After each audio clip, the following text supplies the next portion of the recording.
Hello बच्चों, चलिए प्रश्न पढ़ते हैं। निम्नलिखित अवयवों को एक सममित अवयव और एक विषम सममित अवयव के रूप में व्यक्त कीजिए। अवयव है हमारे पास 3 -7 4 2। मुख्य अवधारणा, तो हमारा जो प्रश्न है वो अवयव अर्थात मैट्रिक्स से संबंधित है, जिसके अंदर सबसे पहले हम बात करेंगे सममित आयु की। यदि हम किसी आयु को, जैसे हमारे पास एक आयु x है, उसका हम परिवर्त निकालें जिसको x डैश से निकलते हैं, परिवर्त करते हैं कि आयु की पंक्तियों के अवयवों को स्तंभ में और स्तंभ के अवयवों को पंक्तियों में लिख दें तो हमें सेम वही आयु प्राप्त हो, तो वह हमारा सममित आयु होता है। अर्थात x डैश बराबर x प्राप्त होता है तो हमारा सममित आयु होता है। और उसके बाद हम बात करें विषम सममित आयु, तो देखो भाई हमारा जो विषम सममित आयु है वो क्या होता है। यदि हम एक्स डैश निकाले और वो हमें प्राप्त हो -x के बराबर, तो वो हमारा विषम सममित आयु होता है। तो इसे प्रश्न में कहा गया जो आयु दिया गया उसे एक सममित और विषम सममित आयु के रूप में व्यक्त कीजिए।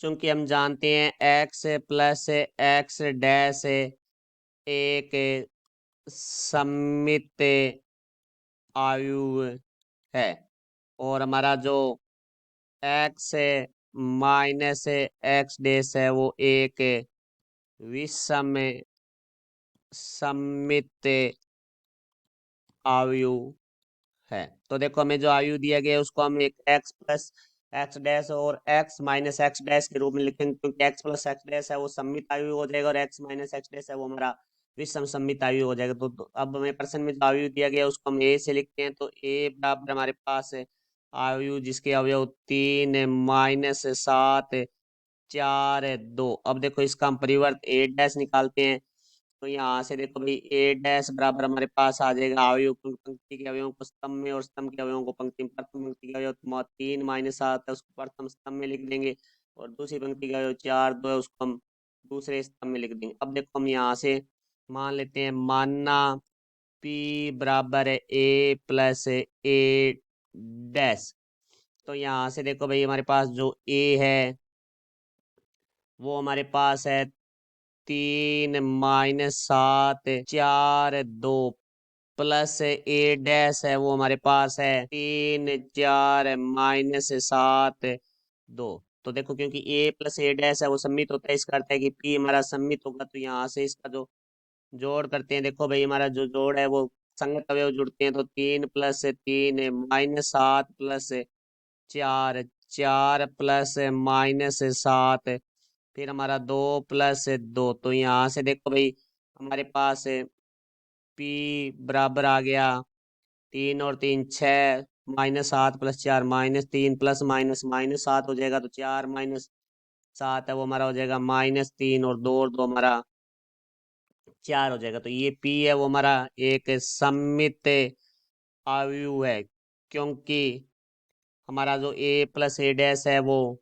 सममित अवयव होता है। तो हम इसको देखेंगे, चेक भी जांच भी कर लेते हैं। तो देखो यहाँ से हम P डैश निकालते हैं, तो P डैश बराबर हमारे पास आ जाएगा, पंक्ति के अवयवों को स्तंभ में लिखेंगे तो 6 -3 और 4, जो कि हमारा P डैश है वो P के बराबर है।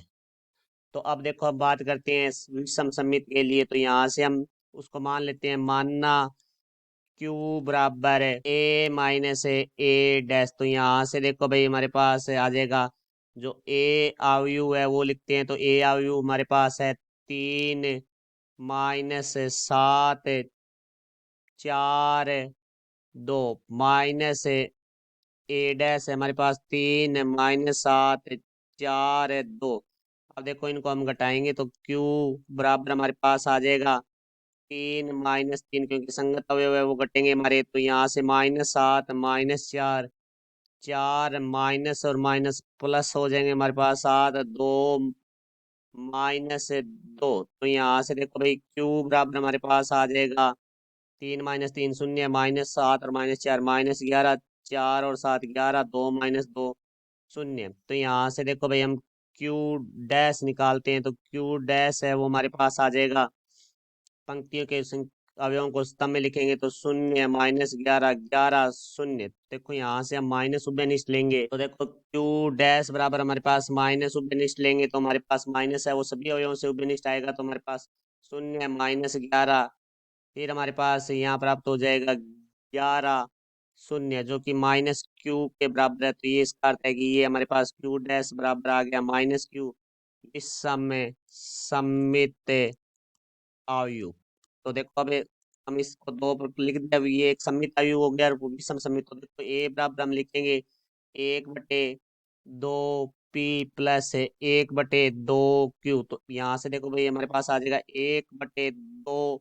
तो हमारा जो पी का मान आया था वो आया था 6 - 3 - 3 4 प्लस 1/2 और क्यू का जो मान है वो हमारे पास आया है 0 माइनस 11 11 0। तो इसके अंदर हमारे पास है ये जो आयु है वो सम्मित आयु है और ये जो है हमारे पास विषम सम्मित आयु है। तो यहाँ लिख देंगे हम सम्मित आयु और ये हमारा हो जाएगा विषम सम्मित आयु। तो ये हमारा देखो भाई जो आयु ए दिया गया था वो सम्मित और विषम सम्मित आयु के रूप में लिखा गया, क्योंकि इनको वापस हम जोड़ते हैं तो हमें ए ही प्राप्त होता है। तो ये हमारे प्रश्न का उत्तर हुआ। मैं आशा करता हूँ समझाया होगा। धन्यवाद।